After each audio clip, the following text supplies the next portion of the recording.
सभी साथियों को नमस्कार। एजुकेशन स्पेशल यूट्यूब चैनल में आप सभी मित्रों का बहुत बहुत स्वागत है। जैसा कि सभी साथियों को पता है कि एजुकेशन स्पेशल यूट्यूब चैनल कर्मचारियों से रिलेटेड तमाम जानकारी आप तक पहुंचाने का प्रयास करता है। आज फिर एक मध्य प्रदेश पंचायत निर्वाचन होने वाला है और पंचायत निर्वाचन से संबंधित मतदान दल के प्रशिक्षण से रिलेटेड मतदान दल के क्या क्या कर्तव्य हैं, ये पूरी जानकारी इस वीडियो के माध्यम से मैं आपको बताने वाला हूं। इससे पहले यदि आप चैनल पर नए हैं और अभी तक आपने चैनल को सब्सक्राइब नहीं किया है तो प्लीज़ सबसे पहले आप चैनल को सब्सक्राइब कर लें, बेल आइकन को प्रेस कर लें ताकि आने वाले वीडियो के नोटिफिकेशन आपको मिलते रहेंगे। साथ ही साथ आप वीडियो को बिना स्किप किए हुए अंत तक पूरा देखेंगे ताकि पूरी जानकारी आपको स्पष्ट रूप से मिल सकेगी। मध्य प्रदेश पंचायत निर्वाचन मतदान दल का प्रशिक्षण। साथियों, सबसे पहले ये एक अस्वीकरण में डिस्क्लेमर मैं आपको बता देता हूँ। यह प्रशिक्षण सामग्री चुनाव अधिकारियों के प्रशिक्षण के उपयोग के लिए है। इसे मध्य प्रदेश राज्य निर्वाचन आयोग के दिशा निर्देशों के अनुरूप संदर्भित नहीं किया जाना चाहिए। इस प्रशिक्षण सामग्री और राज्य निर्वाचन आयोग के दिशा निर्देशों, नियमों, कानूनों में किसी भी तरह का विचरण के मामले में राज्य निर्वाचन आयोग के दिशा निर्देश, नियम, कानून को ही आप मान्य करें। सबसे पहले नियुक्ति की बात करें तो मध्य प्रदेश पंचायत निर्वाचन 1995 के नियम 24 में पीठासीन अधिकारियों तथा मतदान अधिकारियों की नियुक्ति संबंधी प्रावधान है एवं नियम 25 में पीठासीन अधिकारी, नियम 26 में मतदान अधिकारी के सामान्य कर्तव्यों का उल्लेख है। प्रशिक्षण की आवश्यकता क्यों पड़ती है ये भी जान लेते हैं। निर्वाचन के संचालन के लिए निर्देशों की ज्ञान हेतु, कर्तव्यों के प्रभावशाली ढंग से निर्वहन करने हेतु, प्रभाराधीन मतदान केंद्र की कार्रवाई को नियंत्रित करने के लिए विविधिक शक्तियों के ज्ञान हेतु और मतदान केंद्र पर स्वतंत्र एवं निष्पक्ष निर्वाचन सुनिश्चित करने के हेतु भी प्रशिक्षण की आवश्यकता होती है। अब मतदान का समय की बात करें तो मतदान का समय जो रहेगा, समय के बारे में आयोग के नवीनतम दिशा निर्देशों का पालन करें। फिलहाल जो निर्देश प्रसारित किए गए हैं उनके अकॉर्डिंग प्रातः 7 बजे से 3 बजे तक मतदान का समय निर्धारित किया गया है।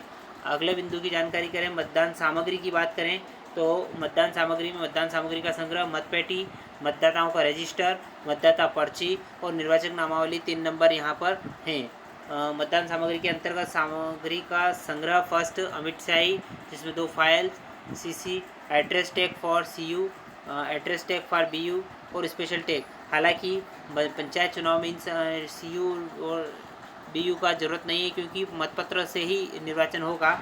इसके बाद बात करें मतदान घूमते हुए तीर, रबर सील, स्टेप पैड, बैंगनी धातु की सील, माचिस, चपड़ा, पीठासीन अधिकारी की बुकलेट और सुभिन्नक चिन्ह की मुहर। बात करते हैं मतपत्र का रंग, सफ़ेद पंच के लिए, नीला सरपंच के लिए, पीला जनपद पंचायत सदस्य के लिए और गुलाबी जिला पंचायत सदस्य के लिए मतपत्र रहेंगे। मतदान पार्टी के कर्तव्य, सबसे पहले कर्तव्य जान लेते हैं। पीठासीन अधिकारी के कर्तव्य, मतपेटी स्थापित करना, मतदान की गोपनीयता के लिए मतदान कोष्ठ स्थापित करना, निर्वाचन अभिकर्ताओं की बैठक व्यवस्था बनाना, तदनुसार निर्वाचन अभिकर्ताओं को हिदायत देना, निर्वाचन आयोग द्वारा नियत समय पर मतदान प्रारंभ करना, मतदाता को जारी करने के पूर्व मतपत्र तैयार करना अर्थात मतपत्र के पीछे सुभिन्नक सील लगाना और पीठासीन अधिकारी को हस्ताक्षर कराना है। अगला है पीठासीन अधिकारी के कर्तव्य में यदि निर्वाचन में बाधा आती है तो आयोग के नियमानुसार उचित निर्णय लेना, निर्वाचन समाप्ति की घोषणा करना, मतदान पेटी सील करना, मतदान पेटी में डाले गए मतों की गणना करना, मतदान केंद्र पर करना, समस्त प्रारूप भरना, नियमानुसार उचित सील करना, मतपेटी मोहरबंद सील लिफाफों को निर्धारित स्थान पर जमा करना, टीम लीडर के रूप में कार्य करना, ये सारे कर्तव्य पीठासीन अधिकारी के कर्तव्य के रूप में आते हैं। मतपत्र तैयार कर जारी करना, प्रत्येक मतपत्र और उसके प्रतिपर्ण पर अनुक्रमांक अंकित रहेगा। मतपत्र जारी करते समय प्रतिपर्ण पर मतदाता के हस्ताक्षर अंगूठे का निशान लगाया जाएगा। मतदान प्रारंभ होने के पूर्व पीठासीन अधिकारी को लगभग 50% मतपत्रों के पीछे सुभेदक मोहर लगाकर उनमें वार्ड क्रमांक या निर्वाचन क्षेत्र का क्रमांक भरकर तैयार कर लेना चाहिए। आवश्यकता अनुसार उन पर अपने हस्ताक्षर करते जाना चाहिए। हस्ताक्षर केवल मतपत्र के पीछे किए जाने हैं, प्रतिपर्ण के पीछे नहीं। अगला बिंदु है मतपत्र तैयार कर जारी करना। ध्यान दें, मतदान की गोपनीयता बनाए रखने की दृष्टि से मतदाताओं को मतपत्र सिलसिलेवार नहीं दिए जाने चाहिए। मतपत्र गड्डी में से आगे पीछे या बीच में कहीं से भी जारी किए जाने चाहिए, परंतु मतदान के अंतिम चरण में ध्यान रखा जाना चाहिए कि मतदाताओं को दिए गए मतपत्रों के क्रमांक लगातार हो ताकि मतपत्रों का लेखा तैयार करने में कोई कठिनाई न हो। इसके बाद मतपत्र तैयार कर जारी करना। मतदान संपन्न होने के पश्चात सामान्यतः मतपत्र की गणना मतदान केंद्र पर ही होगी। अपवाद वहीं होगा जहां कानून व्यवस्था की समस्या के कारण जिला निर्वाचन अधिकारी द्वारा खंड या तहसील मुख्यालय पर मतगणना करने का विनिश्चय किया गया हो, या मतदान के दौरान पीठासीन अधिकारी को ऐसा लगे कि वातावरण तनावपूर्ण होने के कारण केंद्र पर मतदान कराए जाने पर हिंसा भड़क सकती है और उपलब्ध सुरक्षा बल उस पर काबू नहीं पा सकेंगे। ऐसी स्थिति में मतदान जो मतगणना है वो तहसील या खंड स्तर या जिला स्तर पर की जा सकती है। इसके बाद बात करते हैं मतदान प्रकोष्ठ की। मतदान प्रकोष्ठ मतपेटी से पर्याप्त दूरी पर होना चाहिए। मतदाता मतदान प्रकोष्ठ के अंदर मत अंकित करेगा और प्रकोष्ठ से बाहर आकर मतपेटी में मतपत्र डालेगा। मतदान प्रकोष्ठ के बाहर की ओर मतदान केंद्र क्रमांक प्रदर्शित किया जाना चाहिए ताकि फोटो और वीडियोग्राफी की स्थिति में यह स्पष्ट हो सके उक्त मतदान प्रकोष्ठ किस मतदान केंद्र से संबंधित है। इसके बाद ये बैठक व्यवस्था इस प्रकार से एक सुझावात्मक बैठक आप देख सकते हैं। सामने पीठासीन अधिकारी, इधर मतपेटी, यहाँ पर मतदान अधिकारी 1, 2, 3 और 4 भी यहीं 4 को भी हम यहाँ बिठा सकते हैं और उसका प्रकोष्ठ तैयार कर सकते हैं। बात करते हैं प्रथम मतदान अधिकारी के कर्तव्य। ये तो पीठासीन तक की जिम्मेदारी थी। अब प्रथम निर्वाचक नामावली की चिन्हित प्रति का वो प्रभारी होगा।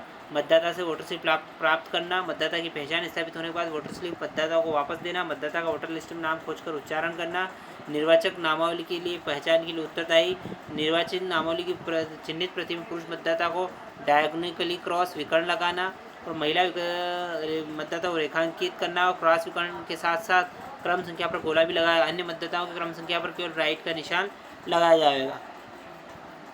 प्रथम मतदान अमिट शाही का प्रभारी भी उसको बनाया जा सकता है। मतदाता की बाएं हाथ की तर्जनी का निरीक्षण करना है और मतदाता की बाएं हाथ की तर्जनी पर त्वचा या नाखून की रींच से सीधी में अमिट शाही लगाएगा। मतदाता को मतदान अधिकारी क्रमांक 2 के पास भेजेगा। इसके बाद बात करते हैं मतदान हेतु वैध दस्तावेज। राज्य निर्वाचन आयोग द्वारा जारी मतदाता पर्ची, भारत निर्वाचन आयोग द्वारा प्रदाय किया गया मतदान पहचान पत्र, आधार कार्ड, भू अधिकार ऋण पुस्तिका, राशन कार्ड, किसान डाकघर बैंक पासबुक, शस्त्र लाइसेंस, संपत्ति दस्तावेज जैसे पट्टा, रजिस्टर्ड विलेख आदि, विकलांगता प्रमाण पत्र, निराश्रित प्रमाण पत्र, ये सारे प्रमाण पत्र वैध रहेंगे। इसके साथ साथ तेंदुपत्ता संग्राहक पहचान पत्र, सहकारी समिति का अंश प्रमाण पत्र, किसान credit card, passport, driving licence, आयकर पहचान पत्र, केंद्र सरकार, राज्य सरकार, सार्वजनिक क्षेत्र के उपक्रम, स्थानीय निकाय या अन्य निजी औद्योगिक संस्थानों द्वारा उनके कर्मचारी को जारी किए जाने वाले सेवा पहचान पत्र भी इसके लिए वैध रहेंगे। छात्र पहचान पत्र, सक्षम प्राधिकारी द्वारा अजजा पिछड़ा वर्ग अधिकारी प्रमाण पत्र, पेंशन दस्तावेज जैसे भूतपूर्व सैनिक पेंशन अदायगी आदेश, भूतपूर्व सैनिक, विधवा आश्रित प्रमाण पत्र, रेलवे पहचान पत्र, स्वतंत्रता सेनानी पहचान पत्र, रोजगार गारंटी योजना अंतर्गत जारी फोटोयुक्त जॉब कार्ड। इसके पश्चात इन दस्तावेज अतिरिक्त पीठासीन अधिकारी ऐसा कोई अन्य अभिलेख भी स्वीकार कर सकता है जिससे मतदाता की पहचान के संबंध में संतुष्ट हो सके। यदि कोई दस्तावेज परिवार के मुखिया के पास ही उपलब्ध है तो परिवार के दूसरे सदस्यों के लिए पहचान की अनुमति दी जाएगी। इसी प्रकार परिवार के किसी सदस्य के पास कोई उपलब्ध दस्तावेज अन्य सदस्यों की पहचान के लिए भी प्रयोग किया जा सकता है, बशर्ते ऐसे दस्तावेज के आधार पर दूसरे सदस्यों की पहचान की जा सकती है। इस प्रकार से विकर्ण लगाना है। यदि पुरुष मतदाता है तो विकर्ण, महिला मतदाता है तो ऐसे विकर्ण लगाना और सरल संख्या पर गोला बनाना है और थर्ड एजेंट पर विकर्ण लगाना है और राइट का निशान लगाना है। ये थर्ड जेंडर के लिए रहेगा। इसके बाद अमिट शाही जो लगेगी वो है जो बाएं हाथ की तर्जनी है उसके ऊपर चमड़ी पे भी निशान होना है और नाखून पर भी निशान होना है। इसके पश्चात द्वितीय मतदान अधिकारी के कर्तव्य। मतदाता रजिस्टर 14 क में उचित जानकारी अंकित करना। मतदाता का नाम serial क्रमांक जोर से पढ़ेगा और उसे मतदान अधिकारी क्रमांक 3 के पास भेजेगा। पीठासीन अधिकारी द्वारा सौंपे गए अन्य कार्य भी द्वितीय मतदान अधिकारी कर्तव्य के रूप में रहेंगे। अब मतदाता रजिस्टर 14 क देख सकते हैं, इस प्रकार का उसका प्रारूप है, उसको आपको भरना है और कंप्लीट करना है। इसके पश्चात तृतीय मतदान मतपत्र घूमते तीरों वाली सील का प्रभारी रहेगा। मतपत्र के प्रतिपादन पर मतदाता का अनुक्रमांक लिखकर मतदाता का हस्ताक्षर अंगूठा निशान प्राप्त करना और मतदाताओं को मतपत्र देना। मतदाता को यह भी बताना कि मत अंकित करने के बाद मतपेटी में डालने से पहले मतपत्र को किस प्रकार से मोड़ा जाना है। मतदाता को घूमते वाली तीरों वाली सील स्याही लगाकर देना और उसे मतदान कक्ष में जाकर मत अंकित करने और उसके बाद मतपेटी में डालने तक की समझाइश देना है। मतदाता घूमते तीरों वाली सील मतदांकन के बाद वापस प्राप्त करना। पीठासीन अधिकारी समय समय पर सौंपे गए अन्य कार्य भी उनको करना है। चतुर्थ मतदान अधिकारी के कर्तव्य। ध्यान देने योग्य बात है कि इस चुनाव में चतुर्थ मतदान अधिकारी भी रहेगा जो कि मतपेटी का प्रभारी रहेगा। हालांकि विधानसभा, लोकसभा और निकाय चुनाव में ये व्यक्ति चतुर्थ मतदान अधिकारी नहीं होता है, लेकिन पंचायत चुनाव में इसकी स्पेशल नियुक्ति की जाती है। मतदाता से मतपत्र मतपेटी में डलवाना, पुशर की सहायता से डाले गए मतपत्रों को अंदर ढकेलना और मतपेटी पूरी क्षमता का उपयोग हो सके। विशेष रूप से ध्यान रखना है कि मतदाता मतपेटी में अनिवार्य तो मत डालने के बाद ही बाहर आएँ। पीठासीन समय समय सौंपे गए अन्य कार्य भी उनको करना होगा। मतदान और मतपेटी तैयार करना, मतदान अधिकारी मतदान निर्धारित समय से प्रारंभ करने के लिए मतपेटी भी तैयार करनी होगी। मतपेटी तैयार करने का कार्य निर्धारित समय से 20 मिनट पूर्व प्रारंभ कर देना चाहिए। उपस्थित अभ्यर्थी, निर्वाचन अभिकर्ता, मतदान अभिकर्ता को रिक्त में मतपेटी दिखाना है। उपयोग में लाई जाने वाली मतपेटी को सीलबंद करने से पूर्व उसमें निम्नानुसार पते की चीट भी डालना है: खंड, मतदान केंद्र क्रमांक, ग्राम और मतपेटी क्रमांक। इसके पश्चात इस प्रकार की मतदान पेटी आपको तैयार करना है। इसके बाद बात करेंगे, अगला है मतपेटी कैसे तैयार करना है। यहाँ से इस प्रकार से लगाना है, आप उसको कंप्लीट करके इसको तैयार करना है। इसके पश्चात मतपेटी टाइप, मध्यप्रदेश टाइप मतपेटी, ये इस प्रकार से मतपेटी है, देख सकते हैं आप। मतदान के अंदर प्रवेश के लिए अधिकृत व्यक्ति कौन कौन रहेंगे: मतदान अधिकारी, अभ्यर्थी, उसका निर्वाचन अभिकर्ता क्रमांक व एक मतदान अभिकर्ता। प्रारूप 10 में नियुक्ति पत्र उसको जारी होगी। आयोग द्वारा प्राधिकृत व्यक्ति, निर्वाचन कर्तव्य लोक सेवक, आयोग द्वारा नियुक्त पर्यवेक्षक, मतदाता के साथ गोद में शिशु, दृष्टि और शिथिलांग मतदाता का साथी, ऐसे अन्य व्यक्ति जिन्हें समय समय मतदाताओं को पहचान के लिए अन्य प्रकार से मतदान में पीठासीन अधिकारी की सहायता से करने के लिए प्रयोजन के उद्देश्य प्रवेश की अनुमति दी गई हों। इसके बाद मतदान केंद्र में प्रवेश के लिए अधिकृत व्यक्ति कौन कौन रहेंगे: पंचायत निर्वाचन में अभ्यर्थियों की संख्या 6 है, तो उन्हें या उनके अभिकर्ताओं को 2, 3 या 4 समूह बांटा गया है और प्रत्येक समूह को मतदान के दौरान तो 2-2 घंटे के लिए मतदान केंद्र के अंदर बैठने के समूह। 6 तक अभ्यर्थियों से 1 समूह, 7 से 12 पे 2 समूह, 13 से 18 3 समूह और 18 से अधिक अभ्यर्थी 4 समूह की संख्या में उनको बांट सकते हैं। यदि मतदान अभिकर्ता किसी मतदाता की पहचान को चुनौती देता है तो चुनौती स्वीकार करने से पूर्व 5 रुपये संदत्त करें। विहित प्रारूप में चुनौतीकर्ता को इसकी रसीद देवें। प्रारूप 12 में इस बाबत प्रविष्टि करें। चुनौती की संक्षिप्त जांच करें। जांच उपरांत यदि चुनौती अस्वीकार होती है तो प्रश्नगत मतदाता मत देगा और संदत्त 5 रुपये प्रारूप 14 के स्तंभ में 10 के अनुसार जब्त हो जाएंगे। जांच उपरांत यदि चुनौती स्वीकार होती है और प्रश्नगत मतदाता ड्यूटी पर उपस्थित पुलिसकर्मी को सौंपेंगे और प्रारूप जब्त रुपये प्रारूप 12 के अनुसार प्राप्ति रसीद प्राप्त कर चुनौतीकर्ता को वापस करेंगे। मतदान प्रक्रिया का पालन करने से इनकार करना, यदि मतदाता निर्धारित मतदान प्रक्रिया का पालन करने से इनकार करे तो मत देने के लिए अनुज्ञात नहीं होगा। 14 क के अभियुक्ति इस स्तंभ में इस बाबत की अभियुक्ति की जाएगी। मतदाता का मत न देने का विनिश्चय, इस संबंध का भी उल्लेख कर देते हैं। यदि कोई मतदाता मतदान केंद्र में प्रवेश कर अपनी पहचान की विधिक प्रक्रियाओं को पूरी कर मतदाता और रजिस्टर प्रारूप 14 क में प्रविष्टि उपरांत मत देने का विनिश्चय करता है तो 14 क के अभियुक्ति स्तंभ में इस बाबत की अभियुक्ति की जाएगी तथा मतदाता इस अभियुक्ति के सामने हस्ताक्षर और अंगूठे का निशान लगाएगा। ऐसे मतदाताओं की संख्या मतों के लेखे 15 क मतपत्र लेखा ईवीएम और प्रारूप 15 के भाग 1 में दर्शाया जाएगा। अंधे और विकलांग मतदाताओं द्वारा मतदान कैसे होगा? यदि मतदाता अंधा और विकलांग है तो इच्छानुसार मत रिकॉर्ड करने के लिए कम से कम 18 वर्ष के किसी भी साथी की मदद ले सकता है। ऐसा साथी किसी भी मतदान केंद्र में एक से अधिक मतदाता के साथी के रूप में न गया हो। साथी से प्रारूप 13 क में घोषणा लेवें और ख में मतदाताओं का रिकॉर्ड रखें। इसके बाद विनिविदत मत, टेंडर वोट जिसको कहा जाता है। कोई मतदाता मत देने मतदान केंद्र पर आता है और पता है कि उसका मत पहले से ही दे चुका है तो संबंधित मतदाता की पहचान का समाधान करें। उचित समाधान होने पर संबंधित मतदाता निविदत मतपत्र देवें तथा प्राप्त मतपत्र बंडलों के अंतिम मतपत्रों का उपयोग कर निविदत मतपत्र के लिए रखा जाएगा। प्रारूप 14 में निविदत मतपत्र का रिकॉर्ड रखें। प्रारूप 15 मतपत्र लेकर भाग 1 आवश्यक प्रविष्टि की जाए। इसके बाद बलवे, बूथ इत्यादि कारण मतदान का स्थगन होना। अब इनमें जो बिंदु हैं इनके कारण स्थगित किया जा सकता है। प्राकृतिक उपत्ति, आवश्यक मतदान सामग्री प्राप्त न होना, खो जाना, नष्ट होना, मतदान केंद्र में शांति भंग होना, मतदान केंद्र में मतदान का न पहुंचना या अन्य किसी कारणों से मतदान को स्थगित करने के लिए सशक्त हों। इसके बाद बूथ पर कब्जे के मामले में ईवीएम बंद करना।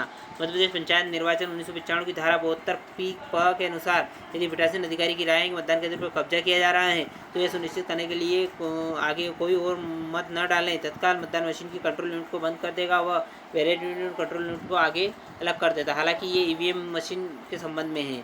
मतपत्र लेखा व अन्य प्रारूप तैयार करना। मतदान की समाप्ति के पश्चात मतपेटी को सीलबंद किया जाएगा। पीठासीन अधिकारी मतपत्र लेखा व अन्य समस्त प्रारूप में आवश्यक प्रविष्टि की जाएगी।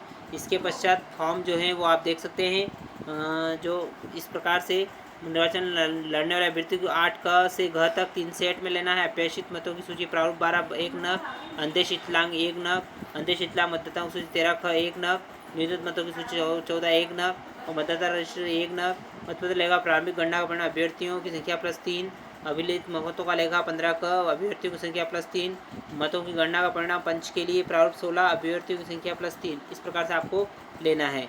इसी प्रकार से जो प्रारूप हैं, प्रत्येक मतदान केंद्र के लिए प्रदाय की जाने वाली सामग्री की सूची, पीठासीन अधिकारी डायरी 1 नग, पीठासीन अधिकारी घोषणा 1 नग। इस प्रकार से आप देख सकते हैं सारे आपको कंप्लीट करना है। प्रारूप यहाँ पे भी आप देख सकते हैं 24 प्रकार के क्रमांक है। लिफाफे की बात करें तो लगभग 10 प्रकार के लिफाफे आपको लेना है और उनकी संख्या भी यहाँ पर दे रखी है। ये लिफाफे अलग प्रकार के हैं।